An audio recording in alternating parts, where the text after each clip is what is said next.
like I said, my sister, she was injured down there.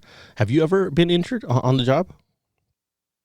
Uh, Thank God, no, I haven't. Yeah. I've had shoulder surgeries and back pains and this and that, but I mean, as far as getting really hurt, I haven't experienced that for myself. No, I haven't.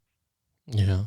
But man, it's such a dangerous job down there, and with this extra layer of danger, um, we really gotta think about these people that are out there. Like you said, cops, law enforcement, nurses, doctors, these first responders. It's such you really have to respect them. I mean, a lot of times I know police officers don't get as much respect, from myself included. I mean, I don't respect a lot of police officers for whatever reason that I have, but you do have to kind of at these times try to look at it a little differently. No matter what we feel personally, you have to kind of look at it a little differently and understand that those are the people that are out there right now facing this, like you, man. Dealing with this head Yeah. on. you're you're probably the closest to this than most, even Oh closer yeah. than cops, even closer than doctors, because you're getting it direct from the source in a way. Yeah. The only thing different I feel is, the people that are sick are actually going to the doctors where they're not going to come to me. But as far as the first person to come in contact with, somebody from another country or wherever these ships are coming from, I am that first person because you have um you have other people in the longshore industry that are driving machinery and you know working with the containers where I'm actually up on the ship, interacting with these other shipmates. Yeah, so you're interacting with these other crews from other countries directly. Yeah, See, I didn't think about that. I mean, I know that these ships come in, and I didn't realize how much. I mean, there is a certain amount of interaction with the crews from here, from the United States, and whoever's on that ship. I mean, there has to. I thought it was just like, oh, a container. You're on a crane. You have to unhook these containers, and then the crane lifts them, and but you're dealing with them directly. yeah, I'm actually aboard the ship. You know, we have shipmates come and ask us, to check the lashing or they have something wrong over here. Or, they don't know who we are. They just see an American and figure we're a foreman or something like that, and they have questions for us. And we get up on the ship and they're all wearing masks, and we don't have anything like that. You know, Right. so it's kind of like you walking into a situation blinded, to a certain extent because you're walking onto this guy's ship and he's got a mask and coveralls and this and that, and you're just going up there and your work clothes and you're ready to work and get the job done and get off the ship as soon as possible. And language, I'm sure, is also right. Like it's got to be sometimes you guys don't even. Yeah, I mean, it's almost like you gotta do sign language up there with them because they don't understand, you don't understand them, and we pretty much just have to grab them by the hand pretty much and try to explain what we need or if we need turnbuckles or extensions for the lashing or things like that, and that's what I mean. We have to interact with them, Right. as far as to get the job done. Yeah, so many of us don't even think about that, man. Don't even think about the I don't know. I'm trying to look around my living room right now, my studio. Like the bottle of water that I'm drinking possibly comes off of a ship that Oh yeah, everything. you I know. mean, whether it comes in a container or I mean, it seems like everything's coming from overseas because all the jobs went overseas. We don't have too many jobs left. The most we send is our recyclables and empty containers back, out into the ocean and wait for the products that come in the containers back to us to unload them. And it's got to be even more difficult. You said you got to kind of take them by their hand and sometimes show them what you need. Now you have to stay 6 feet away, so that's got to be even. Yeah, Yeah, and it's like we're looking at them weird, and they're looking at us weird, and it's just an everyday battle that we have up there on the ship. Working with these shipmates. How long have you been dealing with these sort of different situations because of this epidemic or pandemic or whatever it is? I mean, down there, how long have they really been enforcing these new kind of protocols and stuff like that for you guys? For this virus, or just in Yeah, general? for the virus, yeah. Um, I think ever since they hit the news, I mean, the first one they caught of it has been about 3 weeks maybe, and it was just started off with just your 6 feet distance away from each other, and constantly wash your hands, and your hygiene, and But I mean, other than that, as far as us, taking action for ourselves, um, it's been about 2 weeks, and I hear it's supposed to get a little bit more intense as far as dispatching our jobs to us, and them just minimizing the people inside the hall. So I mean, we've went over a little bit about, and again, we're here with Erik Jimenez, USO Car Club. Thank you so much, man, for coming on today. It's a little bit different, like I said before. It's I'm here by myself in the studio. I've had a couple of guests cancel on me recently because of this, and it's not their fault. Things happen in the world, and we have to adjust. So not only am I on the other side of the table now, and things are a little different in the studio, but I'm gonna be having some people call in, and thankfully Erik is my first guest to call in, and we're talking with him a little bit about what's going on down at the port and how all this is affecting him. And we went over a little bit how it's going down at the port. What about in your personal life, man? I mean, are you you have everything you need? I mean, it's a little hectic out there for us at grocery Yeah, stores. And pretty much. I mean, we're not doing that. What do they call it? The shoppers are going crazy buy stuff because it only lasts for so long. yeah, And the biggest change for me is just having the kids home, and going online with them, and make sure that their schoolwork is done, and getting in their education. just trying to keep them, yeah, just trying to keep them busy. A lot of the kids are in sports, and softball's canceled.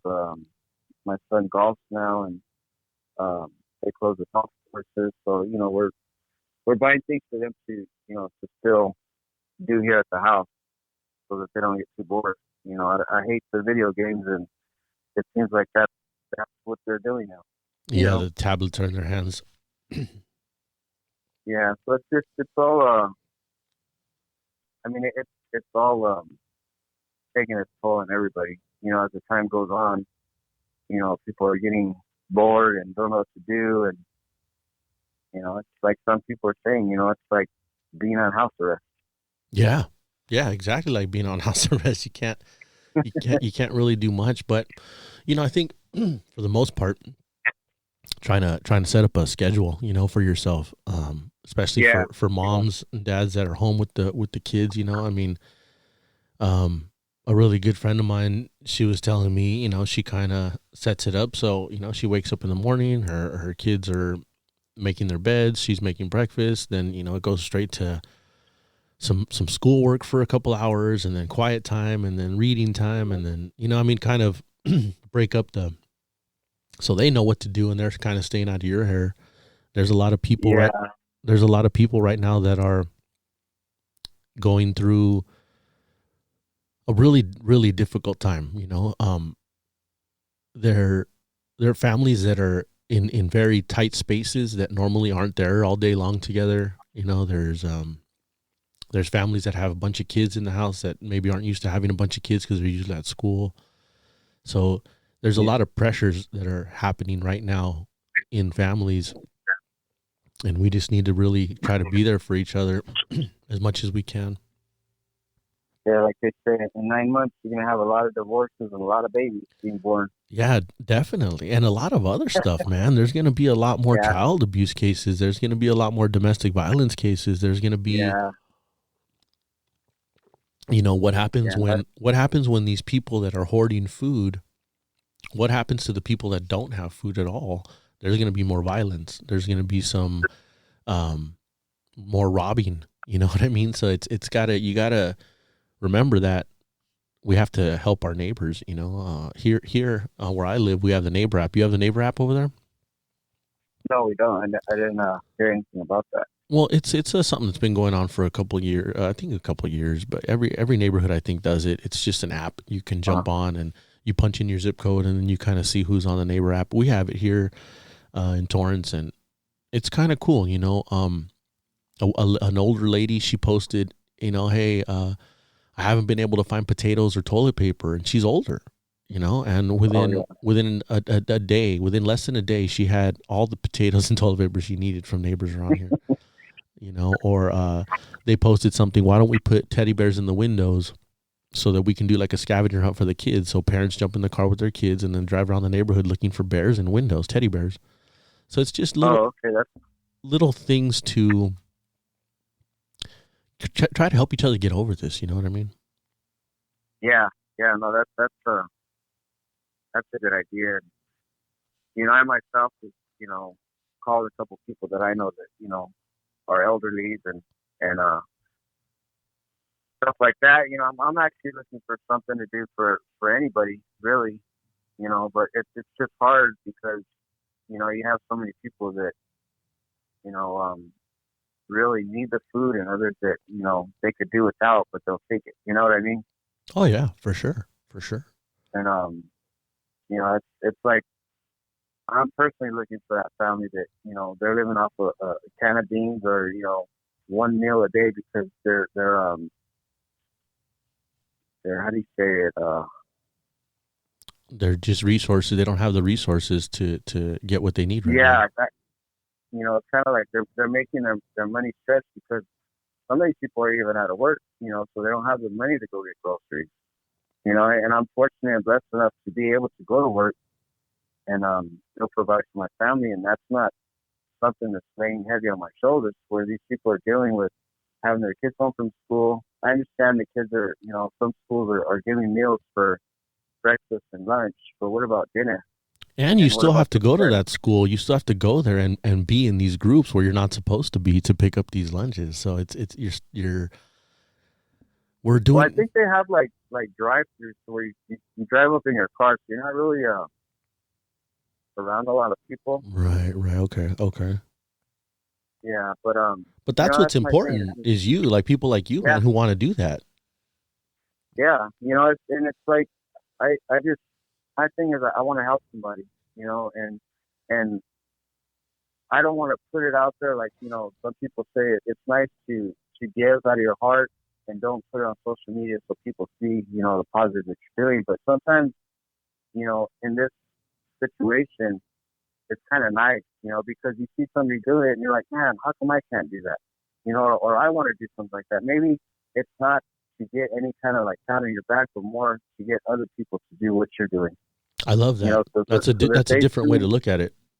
yeah, to see somebody else is doing something. So hey, I'm gonna go and find a family that eats food or go bring groceries. And it's not just to get hey, good job, Eric. It's not even about that. It's about maybe so other people see what you're doing, a positive something, and they go out and do it. Like they say, you hold the door open for a stranger, and they may be in a wrong state of mind, so they're upset at something, but they look at that and they're like, man, that was pretty nice. I'm gonna go help them. I'm gonna grab a box up on a higher shelf for a lady and help her out. And then everybody it just trickles down, and people just start helping each other out. Yeah, I think that's true. I think that's very true. And if anything, it also makes that person maybe think, hey, my day's not so bad. Yeah, You know. I mean, there's been plenty of times that I go to the gas station and somebody's only putting $5 in their car, and it's like I'll tell the teller, hey, give them 20 or give them $10, and they're just pumping away, and they're like looking like, man, did they mess up? And they come in and say, hey, I only give you $5, but come to find out somebody gave them a little extra money for gas, Yeah. and I don't go on social media and say, hey, I did this today. I just did it because somebody's down and out, and if I can do it, I'll do it. Yeah, I love And that, man. I love that. it doesn't. I mean, it doesn't take anybody that's got millions of dollars or a couple of dollars. I mean, you help somebody out, and you hope that they just pay it forward.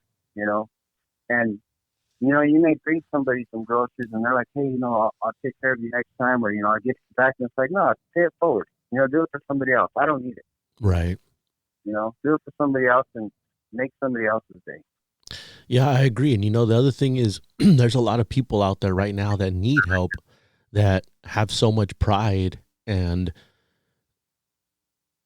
they don't want to ask for the help. They don't want to, there's people out there that are struggling right now with this, that are so prideful, and just have never been the type of people to ask, and they won't.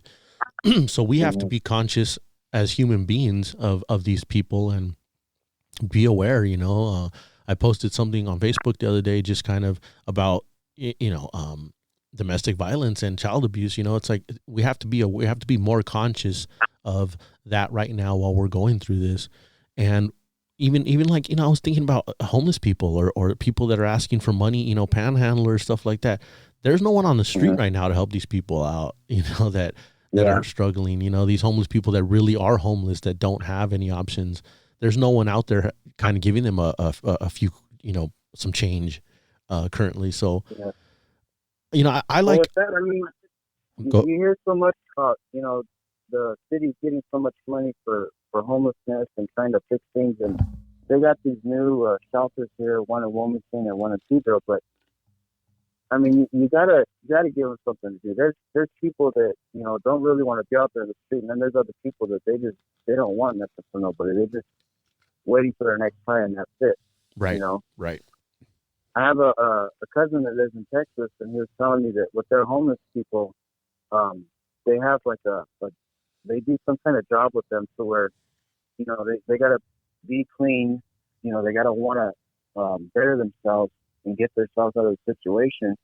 So they have them go around picking up trash, picking up after other homeless people that have left messes. And I mean, every city's dealing with it.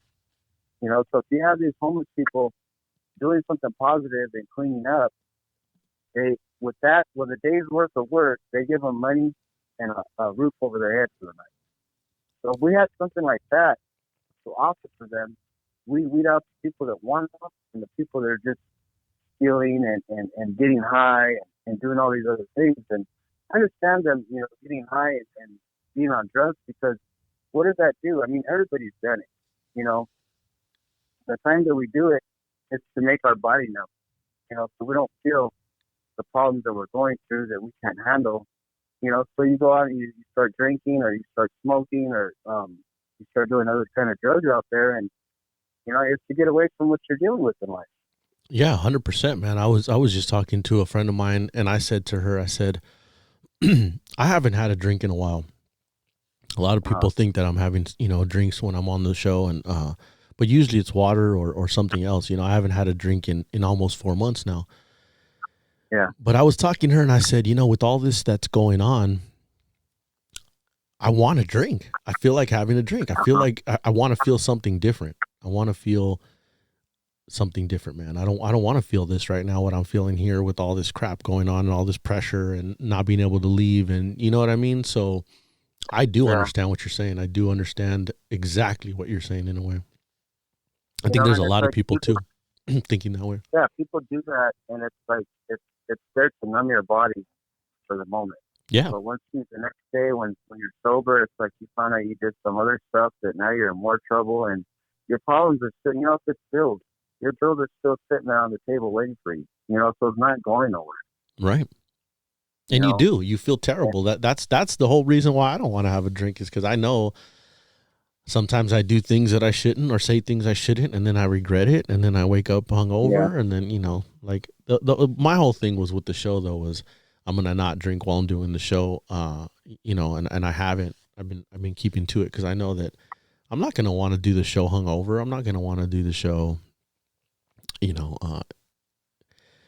after I did something stupid or said something stupid. Yeah.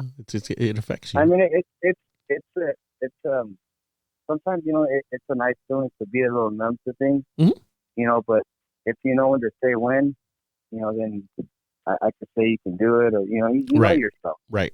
and Right. if you feel like you're gonna go overboard and you can't shut that switch off, then maybe you shouldn't drink, Yeah. Yeah. or maybe you Definitely. shouldn't do those other things because if if you don't know when to say when, then that's when you start running into all the problems that you end up coming upon, and like I said, I feel like the homeless people that don't want the help.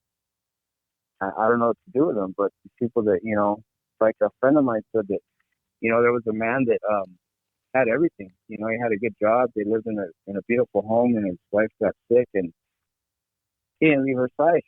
He lost his house, lost his job, and the day she died, he became homeless. And it's like you look at all these homeless people all the same, you know, but you can't because there's people that don't want to be homeless, and there's other people that they just don't care. You know, so it's kind of hard to throw them all in one bowl. Yeah, you can't. I mean, you really can't. There's the guys that want to be out there and don't want any help, like you said. There's the guys that have mental problems. There's the guys that are alcoholics or drug addicts. You can't put them all in the same in the same category. It's all very different. That and then the kids hurt the most, man. I mean, because you know these kids didn't have to be put in this situation, and it's just the parents had bad luck or whatever. But I think the best thing to see is when a family stays together, regardless if they're homeless or not. They're making ends meet, and I see a lot of it. Here in Wilmington, to where you have families living in motorhomes parked on the side or in their cars, and you see a kid out there kicking the ball around by the car, and it's saddening. Right. You know, But but those are the ones, I guess, that you can, maybe those meals that you're trying to help with or something, maybe just putting something together for one of those, motorhome families, like, hey, here's a. yeah, Is there yeah, anything? Is there anything? There's so much negativity right now, right? And it's so mhm, there's so many people struggling, and but there's also a lot of positive, I think, in the world currently. I think there's a lot of things that are happening that haven't happened in a long time that mhm. needed to happen. Is there anything that you've noticed, over the past, couple of weeks, that anything positive that you've seen, any positives that you've kind of noticed? Um, there's people helping each other. It always happens. When there's something that in the world that's going wrong, or the passing of Kobe, everybody was united for Kobe, and it sucks because it takes something like that, or it takes this coronavirus for people to actually do things together and help each other out. You know, but just the people helping each other and Yeah, it's positive. supporting one Communities coming another. together. Yeah, but it should be like this always. We got to live here with each other. Why not make the best of it? Instead of fighting over groceries and parking spots, and just the things that you run into out there in the neighborhood. It's so hard I to mean, continue. I think it's going to be so hard to continue though, because like with everything else, when something like this happens and then it goes back to normal and everything's back to normal, it's very hard to remember what we just went through. I think yeah, it's going to be difficult for us to maintain this. it's kind of like you falling asleep sitting at the table. You start nodding out, and that's what the world does. Is it nods out, and then you get a slap in the face of the coronavirus, and it wakes you up to see what's going on. Hmm.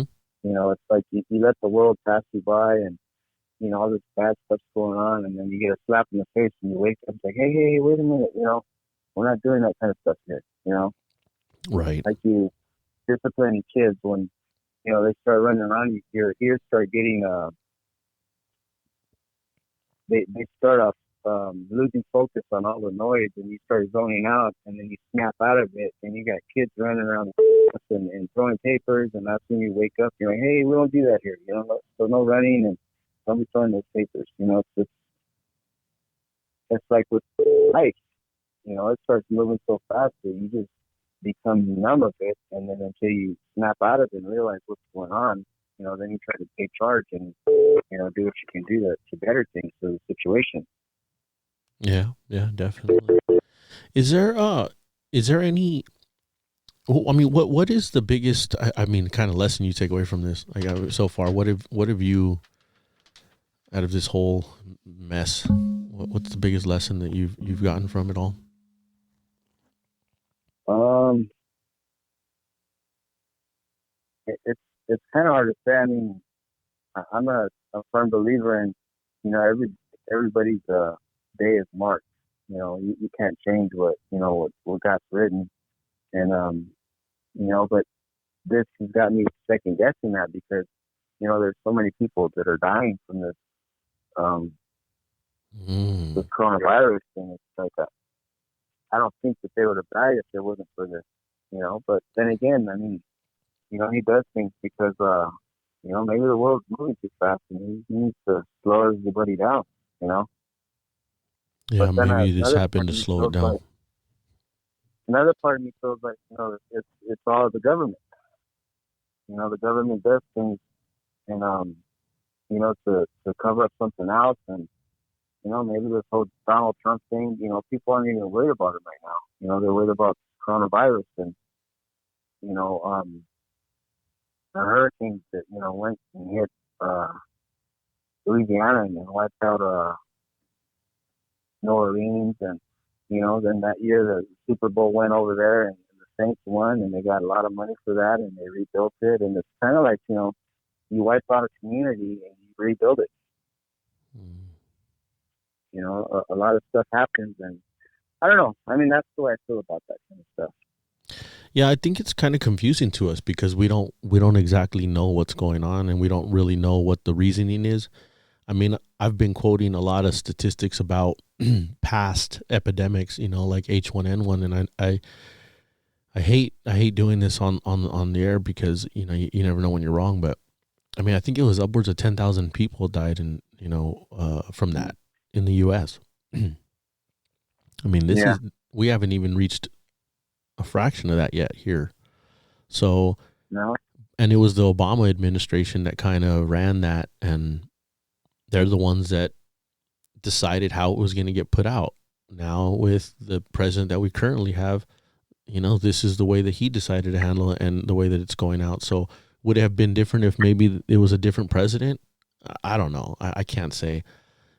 Is this Yeah. something that was manufactured by the government, or is it something that's, I don't know, man. There's so many different theories and so many different ways of looking at it. it's almost it's almost irresponsible to make a decision based on all the shit that you hear. You just have to roll with it and not make a decision about how you feel in a way because you don't know. You don't know what's real, Yeah. man. Everything you just said, I believe in a way, you know. Yeah. Well, it's just like they say, you got to roll with the punches. It's an election year. You know. Everybody's saying, "Oh, it's an election year. That's why this is happening." Obama came out with H1N1 at the end of his election year. I mean, so I don't know, man. I don't know. I don't know what to believe. I'm not educated enough to know what to believe, and that's Yeah. what That's everybody that's is a, going through. that's a good way to put it. I'm just telling you how I feel and what I think it is. Hmm. And like you said, I'm not that educated on that subject. As far as world history and the way things pan out. But that's just the way I feel Yeah, or what I'm not. I got. I'm not either. I'm You know. not. I don't know about politics. I don't know about. I'm not a scientist. I don't know. I do know that there's about 100 different people saying 100 different things, and my head's spinning. And Yeah, I'm it's like one message gets sent out and everybody's blasting it and some dude like that not too long ago they said something happened in Carson and everybody was I think it was a coronavirus, wasn't it? That stay away from Planet Fitness and a couple other places and they said something and they found out who put that out and the guys they said they're gonna prosecute them for putting out false information like that, because everybody was on alert, like, it's here in Carson and people start freaking out. But I mean, maybe that guy. I mean, I don't know who did it, and I didn't hear it. But maybe that guy heard it from somewhere, and he didn't know if it was true or not. He's just trying to share information that. I mean, okay, if he's a guy who started this and did it on purpose, okay, well, yeah, be prosecuting. But if he was just a dude who's sharing some information that he thought was real and he's trying to save some people or he's trying to help, I mean, I think that Yeah, that's what a lot of us are doing. We're reposting shit that we think is real and that we've researched a little bit and looks real, but in reality, we have no idea if it's real or what's fake. yeah. It's like, and it all comes down to the government. There's a good movie out that I like kind of opened my eyes. And I know movies are movies, but No, movies it's come from called something, man. Movies come from writers, and yeah, writers see. Believe me, I work in film. It comes the from. it's called The Dallas Steelers. You ever watch that movie? Mm-mm. No, I haven't. It's about a guy that had AIDS in the '60s, and they didn't know too much about it. They said either you can get it from heterosexual relations or from drug use, needles. Mhm. And yeah.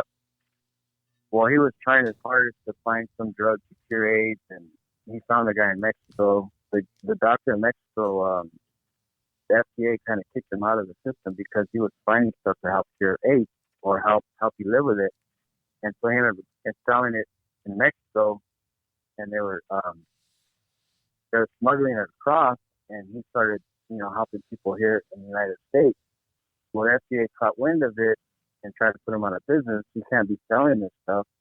So what he did was he said, okay, well, I'll sell memberships and I'll provide my members with this stuff. Mm-hmm. So it's kind of like the FDA really doesn't want to fix things because they're not going to make any money. It's like a mechanic. You go to a mechanic and he fixes your car, and 9 out of 10 times you're going back because something else is wrong or it's still leaking. And if they fix it right the first time, well, now you're not going to go back to them. Right. It's the same with the rashes. Right. Many times you go with somebody that needs to get sick, and the doctor's like, I tried all I know what I don't know what to tell you, but I have a friend that might be able to help you. And it's like, why didn't you send me to that friend first instead of putting all these drugs in me and killing me? Yeah. And it's like they're making their money, and it's just a big circle. Yeah, I agree. I completely agree. I mean, it's almost like, I was watching Joe Rogan the other day, right before I did this. Well, not right before, but about a week ago, maybe 2 weeks ago. And he had, again, don't quote me out there, guys, please. But I think he had somebody from the CDC on. And the podcast was getting really good. And I was maybe 10 minutes into it. And I was like, you know what? I'm going to stop this right now because I don't want to repeat things on my podcast that he's saying, and then people are going to think that it's the same thing. But a lot of the things that they were talking about were things that we're talking about right now. But anyways, this guy from the CDC or wherever he was from, he's giving all these facts and all these things, but he's also trying to promote his book. So it's like automatically when somebody's trying to promote something and they work for an organization like the CDC or like what organization did you say right now? Anyways, like, these organizations, you don't know exactly what's behind them either. Like the CDC, everybody's like, go to the CDC and just believe what's on the CDC website. Well, where's that information coming from? Who's behind that information? Who has a book that they're trying? Same thing with this guy. He had a book he was trying to promote, It's all about, at the end of the day, trying to make money, right? Or trying to, I mean, it's like you said, there's that guy that that'll take the shirt right off your back. He's such a good salesman. He'll take that last $20 out of your pocket because he just knows how to pitch the words to you, and they just flow out of his mouth, and people are like, man, this guy's something else. And then it's like people start knowing who this person is, and they're like, they can hear you in another conversation talking about something, and then you go pop in and say, Jose Sanchez, he got you too, huh? And it's like, how did you know? Because he got me. It's like you gotta be good with your words. Yeah, man. It's a trip, man, with all this shit going on. I don't really know what to think. I was actually thinking about quarantining myself, man. I know it sounds ridiculous, but I have enough food and water and stuff to last me for a couple of weeks. I was thinking just shutting off my phone, doing my podcast, and no social media, no human contact for like the next 2 weeks, starting tomorrow. I'm thinking about it. I don't know. What do you think, man? Shoot, I don't know. Uh, I don't my really wife says have that. any. I don't have any family. I mean, I have my family, of course. I love my family. Is the Yeah, only thing that's gotten me through this, honestly. But I don't have any real big responsibilities. I'm not working, like everybody else. And I figured, why not? Shut off the phone. Don't deal with any outside crap. Don't watch any news. Don't know what, just not have anything. Answer emails and everything has to do with the podcast. But I don't know. I'm thinking about it, yeah. man. I'm really, really thinking about it. What are you looking for? I'm looking to grow and to clear my mind of all this. I mean, it's really just in your face and there's no way to shut it off. It's when you wake up, it's there. When you go to sleep, it's there. And when you pick up the Yeah, phone, people are telling you about it. People are texting you about it. People are checking in on you. You're checking in on people. I just, I want to know if it's just the media, if it's just and I have this false sense of security. You know, I want to explore. I want to just see what happens, man. If I haven't been without social media in years. yeah, yeah. And my wife's about. She doesn't think I can go too many days without social media. I've tried, and we went to Hawaii or we went somewhere, and I shut it all off, and I stayed for about 3 or 4 days after we got back, and I just was back on it again, and it sucks because people go to sleep, and right when they wake up, they'll slip through it for a little while, and then they'll actually get up out of bed and start their day, but it's like a drug. And I did it the other day, man. I didn't say anything to anybody, but a couple of days ago, I did it. I just did it for 12 hours, Mm-hmm. and I didn't turn on my phone for 12 hours, for complete 12 hours. Now, I shouldn't have done it that way. My mom was kind of worried, and, I had some people calling me, Yeah, but I don't know, man. It did feel good. I didn't, my mind was clear in a way. I wasn't worried about where's my phone. I wasn't worried about, post or what should I be posting. And then that's when I started yeah, thinking about it. Like maybe I should explore this a little bit more. Maybe I should force myself to be uncomfortable during this situation and just let it go, man. I mean, if there's an emergency, you could always email me. If I'm, I could always turn my phone huh, back on having an emergency, But it just yeah. turning it off, putting it away, and seeing if I could do it for a couple of weeks, especially during this. I don't know. Closing your ears to all the social media and all the mumbo jumbo going on out there. I know what's going on. I know what's going to happen. I think,